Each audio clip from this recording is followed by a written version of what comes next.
unity, a common ethos, discipline, and shared values beyond aid.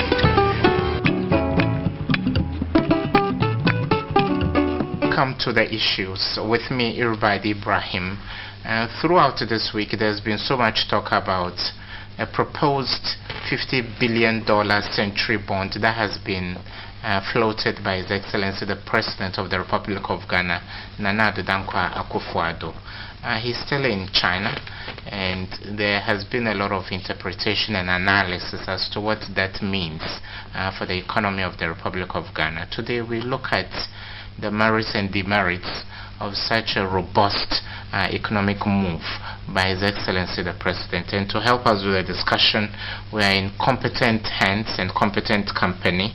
To my immediate right, Dr. Ebenezer Ashley, an economist and a financial consultant. Sir, thank you so much for making time. Thanks for having me. And then Reverend Dr. Samuel Walanyo Mensah. He is a chartered economist and a lecturer at Wisconsin University. Sir, thank you. Welcome to the show. Thank you very much. Dr. Ashley, I'll start with you. All right, okay. People are quite concerned that Ghana seems to be drifting to the east rather than the west, even though the Cold War is over. What is your reading of China-Ghana relations? Thank you very much. First, I'll say good afternoon to your cherished viewers. Ghana-China relations, as a matter of fact, it dates back to the early post-colonial era, that is during the days of the very first presidents of the Republic. As a matter of fact, the first president of this land, the late Dr. Kwame Nkrumah, at a point in time had to mobilize troops to China to help, in their unrest within the region, And so, if you look at Ghana's relationship with China, it did not start today. Save we have been going to the west, because that is where, the economic paradigm actually shifted to. As we speak, there has been a refocus from the west towards the east, even though the west is still struggling to ensure that it has a firm grip over the trade relations. But as we speak, the country with the largest population in the world is China. The country with the largest industrialization drive is also China. What it means is that China remains the country with the large amount of goods, especially, even not with services, even though they also contend when it comes to services. They are the country with large number of goods available for sale. And so the question is, just as we adapt marketing strategies in our little companies here in Ghana, so it is that at the national level you adapt a marketing strategy that will help you sell your finished goods to the target market. So what China is doing is not surprising to some of us. It's a matter of making sure you capture those markets that could buy into the goods and services you produce and be able to have an edge over your other competitors in the industry. So the relationship is not so surprising to some of us, and I'm sure we'll come into the details. You realize in some cases China even offers to provide certain assistance, not only to Ghana, but to other African countries. It is just a way of engaging in marketing. You are able to prepare food for sale. In some cases, you have samples of the food available for passers-by to taste and see, so that they can buy into the food, especially when you are not a well-established or well-known seller of that food. So if the person tastes and he or she develops strong taste and preference for food, what happens? He or she will refocus, especially when you have quality and an affordable price for your food. So it is a matter of competing with equally good competitors in the market to make sure that she has an edge over others. That's exactly what's happening. That's quite a profound, intro. Dr. Walanyo, what makes China an economic dragnet that is attracting the third world? Is it because China provides cheaper goods, or it has an economic model that supersedes that of the United States? Thank you very much, and thanks so much for the opportunity once again, for the good work being done by yourself. I think Ghana-China relationship has been in decades now, and going forward you equally realize that we are in a global competitive market, and equally we have seen China as one of the strongest economies in the world. But then China is very smart and fast in the sense that they don't want to just assume. They don't want to assume the fact that they are the leading economy in the world. They equally need to put measures in place to continue being the leading economy in the world. And henceforth, going forward, you realize that they are now looking for comparative advantages and in terms of market structures. And China deem it fit to focus their attention on Africa and looking at Africa in the sense that the market in Africa is so huge, and equally the materials, the raw materials that is needed to boost the economy are also found in Africa. So it's one way demand and one way supply. So there are demands coming from across the world. There are supplies that are also coming from across the world. But what is so unique about China? And Doc made a reference to the fact that China uses a bait. We aren't saying this is an A-class product, but try it.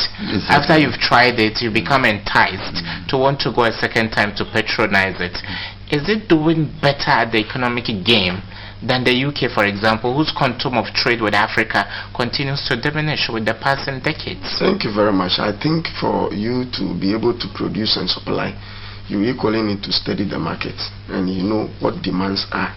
I think China has been very good in doing that. They studied the African's economy and the behavioral patterns, and they really know what we needed, even though most of the things provided are substandard. But I think that they are looking at... That is quite a bold statement. Yes. Chinese products are substandard. Yes, most of the products coming to Africa, let me explain they are that substandard. And, yes, for a reason. Isn't that an indictment on global trade and free trade, just as you've indicated? Not really.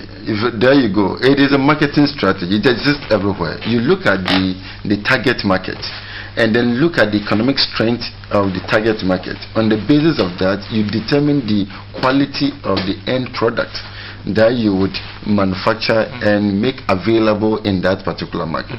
So it could, let me just cite an example without mentioning brand. It could be a cell phone. Alright, cell phone from China to Ghana might be of a relatively low quality, and the same cell phone from China to the United States will have a high quality because the expected price in United States is higher, and therefore the quality would commensurate with the price of the cell phone. If the same amount or the same price is to be visited down to Ghana, it may be difficult for many people to afford. So what do? They would invariably reduce the quality of the product and then make it affordable to the people. So the substandard is relative. It is because most of the people within the target market in Africa cannot afford relatively high priced items, and therefore you reduce the quality to suit what they are. It boils down to the purchasing power of the targeted market. Absolutely, that is what it is. So if he may continue, when he completes, I will come in and then explain why China is so focused on Africa. Doc, some people may take umbrage or offense at the fact that whatever we go for an insert. His Excellency the President Nana Addo Dankwa Akufo-Addo made an overture to China and the rest of the world about our readiness to do further business. Stick and stay with us. We'll be back shortly. President Akufo-Addo's trip to China is of two purposes. First, to explore opportunities to deepen economic cooperation between Ghana and China, and secondly, to attend the Forum for Africa-China Cooperation, FOCAC 2018. To President Akufo-Addo, Ghana has a lot to learn from the Chinese to become an African lion. The Chinese were all prepared for President Akufo-Addo's visit. They gave a rendition of his favorite song, Oye, to welcome him.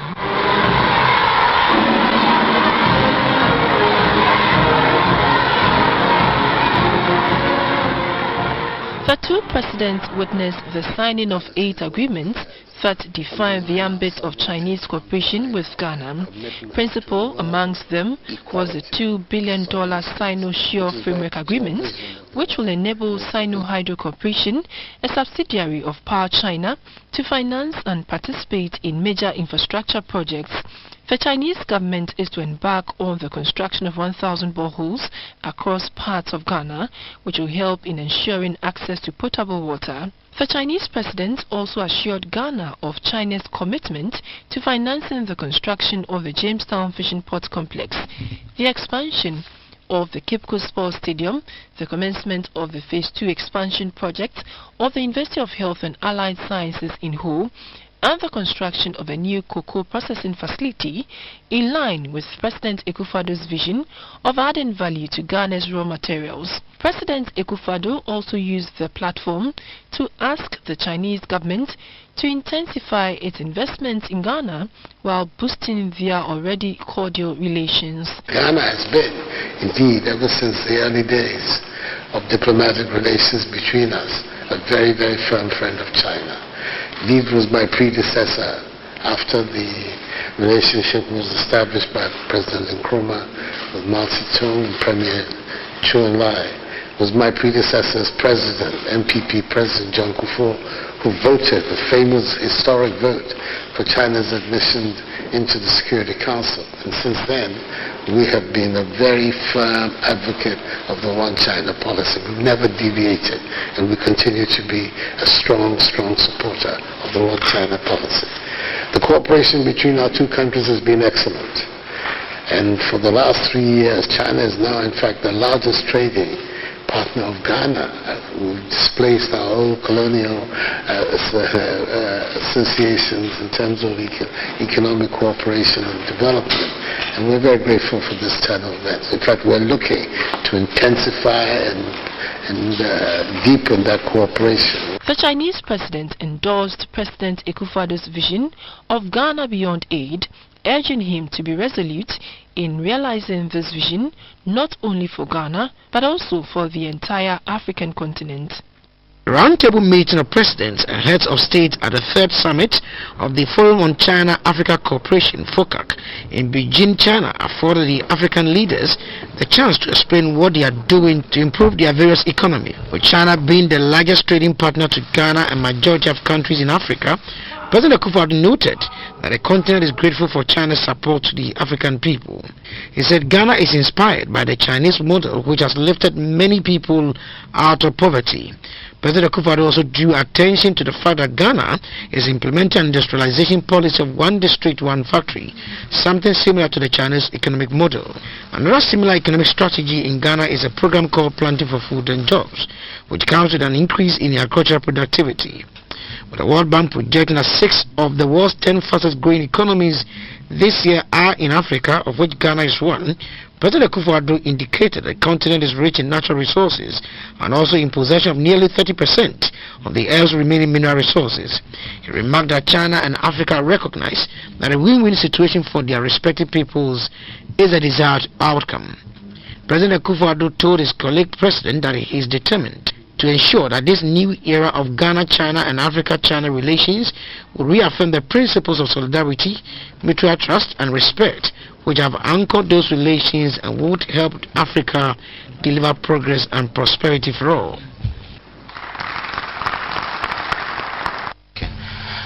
You're welcome back. You are still tuned into the issues with me, Irbard Ibrahim. We have still in the studio Dr. Ebenezer Ashley and then Reverend Dr. Samuel Wolanyo Mensah.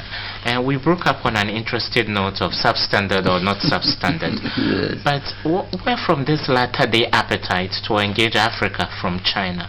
Thank you very much. A very good question. Now, this is one bit of it, which actually triggers the relationship in recent times. If you have the end product, you look out for the target market.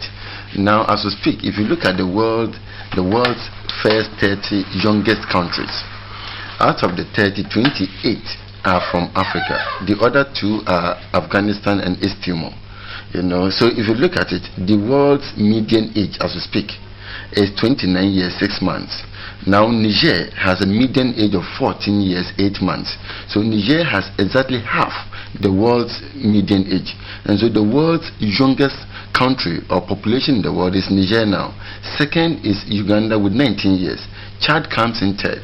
We have the likes of Somalia, Gambia, all of them. Burkina Faso is 10th youngest country in the world. Nigeria is 16th.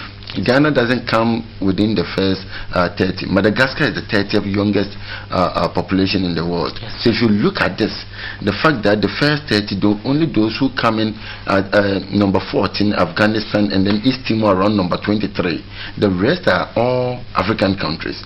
So this sends a clear message that if you have end produce and you're looking for the target market, then this is the place to go.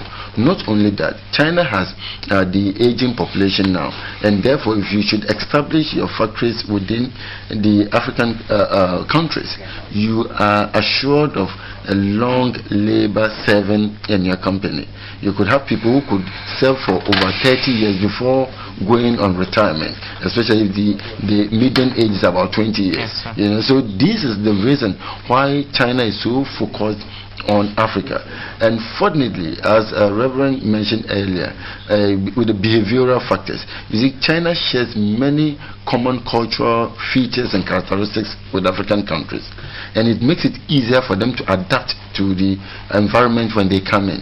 And this is also giving them an edge over their competitors. That's quite a good point. I think we'll delve into the 50 billion bonds. But has the relationship with China been all rosy? It's supposed, of course, to be symbiotic. It's going to be a quid pro quo kind of relationship. But has it all been good, especially in the face of Galamsey and Chinese nationals being accused of being those carrying out those acts? It's true, and I think China had good intents as far as transacting the international business in Ghana is concerned. But going forward, you realize that some few Chinese equally misbehave in the areas of Galamsey. But it's quite good to hear their president telling President Akufo-Addo to equally punish any Chinese found in the Galamsey business in Ghana. And I think that is a statement. And going forward, I think China had a lot of interest in Africa, and more especially Ghana, because of our peaceful coexistence. Not that Ghana is peaceful, like peaceful coexistence. You can see that all the various religions are living in that harmony. So once that before a business strife, there must be peace, because we can't achieve a progress without peace. So that, I think, the peace is what is marketing Ghana now. And going beyond that, you equally realize that we don't produce. So we consume more than we produce. So there is that vacuum that needs to be filled. And I think China's deem it necessary, looking at their relationship with Africa and Ghana for a very long time. And I think they are taking advantage of that. Would you, Doc, attribute China's success on this continent to the fact that it offers to give assistance, but then it doesn't interfere in your domestic political issues? Is that a selling point for China? I'm happy you've advertised China in this particular way. It is a clear cut indication. You realize their focus is about selling my product. So it goes with the local adage that I come to fetch fire, to set up my fire, but not ostensibly to poke my nose into your soup. And that is exactly what we can tell from the behavior of China in this particular regard. Their main focus is how to market their produce. And you realize they started by devaluing their currency to make the country attractive to the West for the establishment of factories.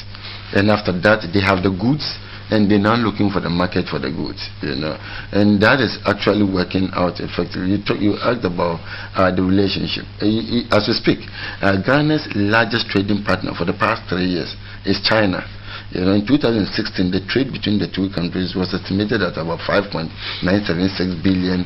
In last year, it increased to about $6.676 billion. So in percentage terms, it increased to by about 11.67%. And not only that, you realize the direct investment has also been very attractive. In 2012, it was about $500 million.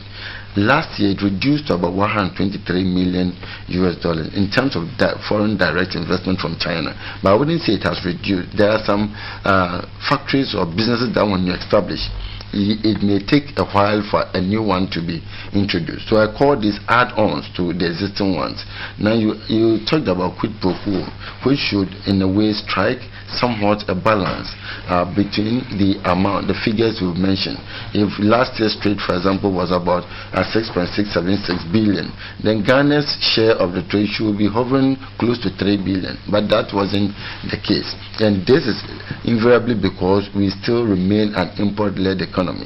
And therefore, the bulk of the transactions between the two countries, was as a result of Ghana importing more into the country. The estimated export from Ghana to China was about $1.85 million last year, and it's relatively on the low side. But what matters is that we are maintaining a very good relationship between the two countries. What we imported, you realize, were things that were of necessity, some were of luxury, but they help to improve the living standards of the people.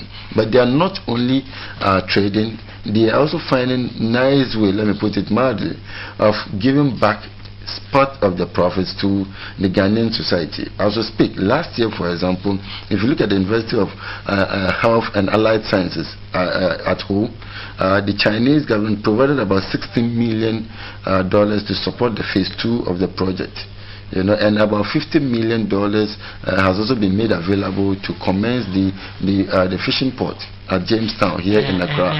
Before I move to Doc, yes. I'll ask you, these figures we keep mentioning, some say China is quite generous to Africa. Are they doling out these monies for free? Our Foreign Affairs Ministry was built by the Chinese. The AU headquarters in Addis was built by the Chinese. Are these soft long-term loans, or they are acts of charity to the continent? Very good. In the case of the Jamestown fishing port, I know that is a loan, and that is a part of it. But the money given to the University of Health and Allied Sciences has not been mentioned as a loan. So it could be its widow's mite. Not only that, we know the Cape Coast Stadium was built for the country by the Chinese government, not at a specified amount that we have to repay at a later date. So they have in a way been trying to give back part of what they earn from our transactions to the society. So once again, the Cape Coast Stadium is even part of the current list of memoranda that our president has signed with the Chinese president. In bilateral and multilateral relations, are there freebies? Don't you think the Chinese are being a bit smart and cunning and making more than we are making out of this relationship? I think you are making a very good assertion, and I have a very strong reason why Africa always opt for assistance from China. Now, when you compare that to World Bank and IMF, they have strong conditionalities before they release funds. But with that of China, China will invite you, and together you set up the conditionalities. That is the difference. So it makes China's credit facilities more flexible. And so once that you go for their credit facilities, you realize that you equally have some breathing space in the economy to be able to engage other things for economic development. So that is the benefit of facilities from China. And I think China equally looks at the way the Western world normally or sometimes treats African countries in terms of credit facilities, and just trying to take undue advantage of us. And China is saying that, fine, we have intention to get these resources from you, but equally before we do that, we are equally ready to help you to develop. So I think doing business with China is more relevant to our economy than the other Western countries. China is a permanent member of the UN Security Council. Yes. It's a global giant, Yes. and that is teetering on the caps of dislodging the United States of America. Don't you think the Americans will be a bit uneasy about the way Ghana and the rest of Africa continue to engage the Chinese? A very good one. It's a very good one. And before I come to that, you asked about the freebies.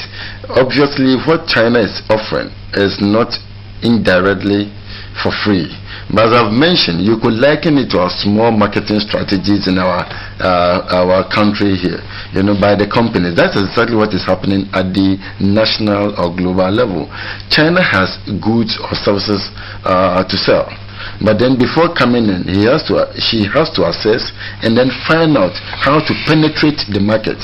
How do I knock and then get into the door? That is exactly what China is doing. So you have a taste of it, you compare with the other seller, and then you first determine whose good or service tastes better, who is offering me a better price, who is offering me enough time to before I pay, who is allowing me to study and assess, who is allowing me to make contribution to the determinants of the payment. So these are the qualities that make China an exceptional I would say seller in this particular regard. Now with regards to the United States and others, the challenges have already started. If you hear reports of China making unapproved financial gestures to some African countries with complaints being lodged with the IMF, these are all evidence of the fact that people are beginning to be uncomfortable with the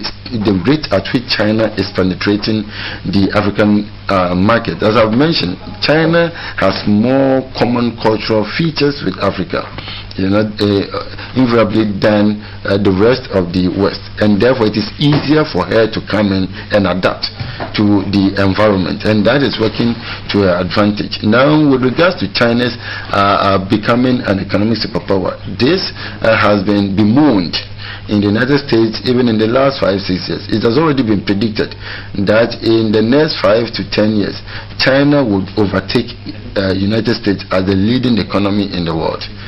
So this is what United States is also guarding jealously against. Okay, Doc. Yes. China has made its president, Xi Jinping, a lifetime president. This guy is going to be president till he dies. Would you reckon the political stability in terms of the choice of a governance system, which is communism and state-centered, would you say that yes, Africa is democratizing, but then we should, take a look at the possibility of looking at the governance structure in China, for example? Thank you very much. I think that's a brilliant one, and going forward, you equally realize that China is moving to Africa, because China and India sees Africa as close friends than other, the other whites. And in fact, America is not happy with the way China is approaching Africa, and that is a fact. I have close economists in China who we always discuss such issues. But going forward, you also realize that the question that you asked, that China is gradually taking over, and China will never sit down for America to suppress its will and power. And you also realize that in the global competitive market, it's about how you put your strategies to work. And looking at the governance system, I think Africa, we have adopted democracy, but then the structures that we need to have before implementing the democracy, we don't have enough structures. So the democracy is only favoring the elites and those who are rich in society, in the detriment of the poor, the vulnerable, and the marginalized in society. So I think the entire governance system needs some form of overhauling. so that we see the way forward. The dividends of democracy include free markets, free trade and all that. But then it seems to be a one-way traffic. Finished products can only come from the West and they are dumped in Africa. And the reverse is only our natural resources that are taken there. So can't we have a critical look at democracy and look at what is idiosyncratic and peculiar to us as a continent, looking at the possibility of veering a bit away from a liberal system? Thank you. I don't think we'll veer away from liberal system. To answer the question, let me start with this. I mentioned in a gathering somewhere that when it comes to on the topic on role models, when you have a role model, it is not absolute. It is not necessary to tap into everything about the role model. Every role model is a human being. The only person that is infallible is the Almighty, and any human being is susceptible to some amount of error. And therefore, if you have a role model, you look out for the positives of the role model and tap into it in addition to what you have and be able to move on. You don't copy the role model verbatim or in absolute terms. If you do that, you may walk away with some negatives as well. But the negatives are not what you are interested in. You are interested in building on what the role model has been able to couch for him or herself. What this actually implies is that if the Chinese economy is practicing a type of democracy that is more of a dynasty than democratic, this will not fit into our ideals, and therefore we may not necessarily. No, in Africa, if you are installed or enskinned chief, you remain chief till you die. This idea of Nanado come for 4 years or 8 years, Dramani Mahama come for 4 years or 8 years, doesn't that destabilize the long-term vision that a leader may have? To a very large extent, to some extent I would say yes. But that is the way we've decided to go, to maintain the checks and balances that we are looking for.